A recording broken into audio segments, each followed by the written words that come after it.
Hello my soul family, कैसे हो आप सब। मेरे से भी सोल फैमिली को जय श्री राम, जय नीम करोली बाबा। देखिए, आज मैं अपनी सोल फैमिली को बताऊंगी कि ट्रैप की पहचान कैसे करें। मैं इस पे इसीलिए कई वीडियो बना रही हूँ कि आप लोग सावधान हो जाओ। आजकल सबसे बड़ा धंधा है ट्रैप। इस चक्कर में लोग कितना फंस रहे हैं, सच में कितने पैसे वेस्ट कर रहे हैं। अगर कुछ ना वेस्ट करते तो कोई बात नहीं थी, लेकिन सबसे ज्यादा पैसे वेस्ट कर रहे हैं। और इस ट्रैप को आपको मैं बताऊंगी कि कैसे पहचानने का तरीका बताऊंगी। अगर कोई आपके पास आके जल्दी फायदे की बात करे, सच में अगर वो बोले कि तुरंत हम आपका काम कर देंगे, इतने पैसे दो, तो समझ जाना कि वो सिर्फ एक ट्रैप है, ना कि वो आपका काम करने आया है। कोई हेल्प नहीं करेगा। अगर कोई ये कहता है कि मैं तुम्हारा काम जल्दी कर दूंगा, आओ तुम्हारा यूनियन करा दूंगा, मेरी सारे डिवाइन सोल से, डिवाइन फेमिनिन से मेरी रिक्वेस्ट है, अगर कोई ये कहता है कि आओ मैं तुम्हारा यूनियन कराऊंगा और इतने पैसे दे दो हो जाएगा, समझ लेना एक ट्रैप है और उससे बचना। बेवकूफी से वो गलती मत करना। मैं भी डिवाइन फेमिनाइन हूँ, मैं भी भगवान की भक्ति करती हूँ, पूजा पाठ करती हूँ, और सच में भगवान की दया से मेरा यूनियन बहुत जल्दी हुआ है। सालों नहीं लगा है, बाबा की कृपा थी हुआ। मैंने किया अपने बाबा की कृपा से। मैंने नहीं किया, सॉरी, मैंने नहीं किया, मेरे बाबा ने किया। हुआ मेरा यूनियन सिर्फ बाबा की दया से, सिर्फ उनकी मर्जी से, यूनिवर्स की कृपा से हुआ है। किसी इंसान ने मेरा यूनियन नहीं करा, ना मैं किसी के पास गई हूँ। मुझे पता है 2020 में ही पता चल गया था मैं ट्विन फ्लेम जर्नी में हूँ, लेकिन मैं कभी अपने पर्सन के पीछे ढूंढने के लिए पागल नहीं रही। मैंने कहा चलो हूं तो हूं। मैंने एक अपना टैग लगाया कि हाँ मैं हूँ डिवाइन फेमिनिन, कोई बात नहीं, हूं तो हूं, लेकिन कोई अद्भुत चीज तो नहीं हूं ना, बाबा से बड़ी तो नहीं हूं ना। मैं हूं तो हूं, लेकिन अपने बाबा की बच्ची हूं बस। सबसे पहले तो एक इंसान हूं।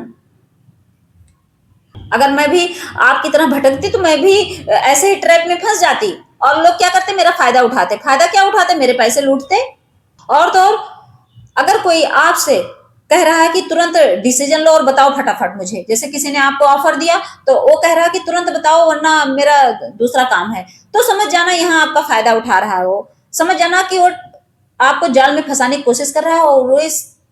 और ये बात समझ लो एक पहचान है आपके लिए कि वहां से आपको निकल आना है और कुछ नहीं करना है। बहुत लोग ऐसे हैं, आपको मुनाफे के चक्कर में फंसा लेते हैं, आपको आपके प्यार से मिलाने के लिए बेवकूफ बना लेते हैं। कहते हैं आओ, और जैसे आपने किसी से बात की, 2 मिनट के लिए सोचिए, आपने किसी से बात की कि हाँ हेलो मैं बोल रही हूँ और मुझे अपने जो हाफ है या मुझे अपने प्यार से मिलना है और मिल नहीं रहा, वो बहुत ज्यादा रूड बिहेव करता है मेरे साथ और हर वक्त मुझे हर्ट करता है।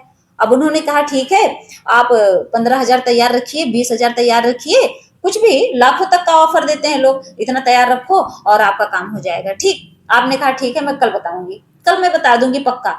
अब सोचो, अगला इंसान आपको कॉल किया कि क्या हुआ मैडम, आपने कोई डिसीजन लिया या नहीं लिया। अब आप कहोगे कि बस सोच रही हूँ, थोड़ा सा और टाइम दे दीजिए। अब वो पता क्या बोलेगा, वो कहेगा कि नहीं नहीं, आपको करना है तो करिए, वरना मेरे और क्लाइंट हैं, मुझे और बातें करनी है। सोचिए, वो ट्रैप ही तो है। और इस ट्रैप में आपको फंसना नहीं है, बेवकूफ बनाते हैं लोग। जो सही इंसान होगा सच में, वो कभी आपका यूनियन कराने के लिए बातें करेगा ही नहीं, गांव में कराऊंगा नहीं, वो कहेगा भगवान कराएंगे। जो इंसान ये बोलता है कि भगवान ही यूनियन कराएंगे, मैं नहीं करा सकता, समझ लो वो इंसान सच्चा है। आप उससे सलाह ले सकते हो। बहुत होता नहीं, बहुत लोग होते नहीं, आपको अच्छी जानकारी दे देते हैं, अच्छा नॉलेज दे देते हैं। ऐसे आप, ऐसा नहीं कि आप किसी टेरो रीडर के पास जाओगे तो आपको सही सलाह देगा, नहीं। जो आपको ये कहेगा काउ यूनियन करा दो, नहीं, इसमें फंसना ही नहीं है। मैं उनको गलत नहीं बोल रही हूँ, लेकिन जो ये गारंटी रहता है मैं मिला दूंगा ना, इस पे आप जरूर शक करना। एक बार जरूर आप दिमाग में सोचना कि इसका मतलब कहीं ना कहीं ये बेवकूफ बना रहा है, क्योंकि गारंटी भगवान का नाम कोई नहीं लेता। अगर मैं बोलूंगी मैं आपको आपके ट्विन से मिलाऊंगी ना, तो मैं सच में अपने बाबा के ऊपर गारंटी लूंगी कि मैं नहीं मिलाऊंगी। अगर मेरे बाबा चाहेंगे तो आप मिल जाओगे, बस इतना ही बोलूंगी और कुछ नहीं। हो सकता है कल ही मिल जाओ, लेकिन ऐसे नहीं बेवकूफ बनाऊंगी कि लाओ मुझे 50,000 दो, लाओ मुझे 10,000 दो, मैं यूनियन कराऊंगी। क्यों बोलूंगी, मेरी औकात कुछ नहीं है। बाबा चाहेंगे तो मैं एक बार दुआ करूंगी कि हे बाबा इनका यूनियन करा दीजिए, और ये मैं सेशन ली हूं इनका, तो हो सकता है मेरे बाबा सुन ले। क्योंकि उनको अपने बच्ची की लाज रखनी है। लेकिन मैं गारंटी नहीं लूंगी इस चीज की। तो हमेशा याद रखना कि अगर कोई आपको इस तरह से परेशान कर रहा है कि तुरंत निर्णय लो, तुरंत डिसीजन लो और तुरंत बताओ, वरना मैं दूसरा काम करूंगा, मैं आपका काम नहीं कर सकता, तो समझ लेना कि बेवकूफ बना रहा है। ये समझ लो उसकी पहचान है जाल में फंसाने की। और तो और, अगर कोई आपको ऑफर दिया किसी भी चीज का, उसके बाद आपको इमोशनली कमजोर बना रहा है, कैसे? कभी घर वालों की दुहाई देकर, अरे आपके परिवार वालों का क्या होगा, जल्दी से यह काम कर लो, इतने पैसे लगा दो, वरना क्या होगा, तुरंत बेवकूफ बनाएगा। सोचो, अगर मान लीजिए आपका यूनियन नहीं हो रहा है, अगर मान लीजिए आप किसी प्यार में हो, कहेगा अरे 4 लोगों को पता चलेगा, क्या होगा कि उस लड़के के साथ उसका रिलेशन था, और आप अंदर से उदास होने लगे, इमोशनल हो रहे हो आप, तो समझ लेना वो आपको अगर कमजोर कर रहा है तो समझ लेना ट्रैप है, और उस ट्रैप में आपको फंसना नहीं है। ये इसकी पहचान मैं बता रही हूं, पहचान जाइए कि कैसे लोग बेवकूफ बनाते हैं। मेरी जो सोल फैमिली है, कितने लोग इतने नादान है सच में। एज कुछ भी हो, मैं हमेशा कहती हूँ कितने भी वो 50 साल के हो जाएं, अक्ल नहीं रहती है, तो सोचते हैं कि चलो कर लेता हूँ, चलो कर लेती हूँ। तो ना समझ नहीं होना है। तो जो आपको इमोशनली कमजोर करे तो सावधान, वो एक ट्रैप है और उस ट्रैप में नहीं फंसना है।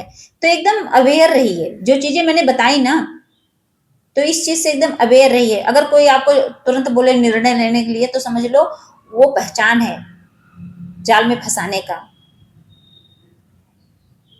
अगर कोई कहे कि लालच दे आपको कि लाओ मैं तुम्हें अरबपति बना दूंगा, करोड़पति बना दूंगा, तो समझ लेना वो ट्रैप है और कुछ नहीं है। आप कुछ नहीं बन पाओगे, आप बल्कि उल्टे फंस जाओगे, बेवकूफ बन जाओगे, फिर बाद में वही लोग हंसेंगे। तो मेरी सोल फैमिली समझ गए होंगी कि हाँ, ट्रैप की पहचान कैसे करें, उस जाल की जिसमें लोग फंसा लेते हैं हमें, सीधे साधे मेरे भाइयों को, मेरी बहनों को। तो फंसना नहीं है, सिर्फ भगवान की भक्ति करनी है। लास्ट में मैं भगवान की भक्ति पर ही आती हूँ और जिंदगी भर आती रहूंगी। आप लोग जब भी मुझे पाओगे, भगवान के पास ही पाओगे और भगवान की भक्ति के रूप में ही पाओगे, क्योंकि मैं हमेशा ये कहती हूँ कि भगवान की भक्ति ही मेन है। और मांस, शराब, व्यभिचार ये सबसे बड़ा पाप है, ईर्ष्या करना सबसे बड़ा पाप है। इन सब चीजों से दूर हो जाइए, निकल जाइए, अगर आप चाहते हो कि आपका मनुष्य जन्म सफल हो जाए तो, वरना आप भटकिए, कोई बात नहीं है। जय श्री राम, जय नीम करोली बाबा।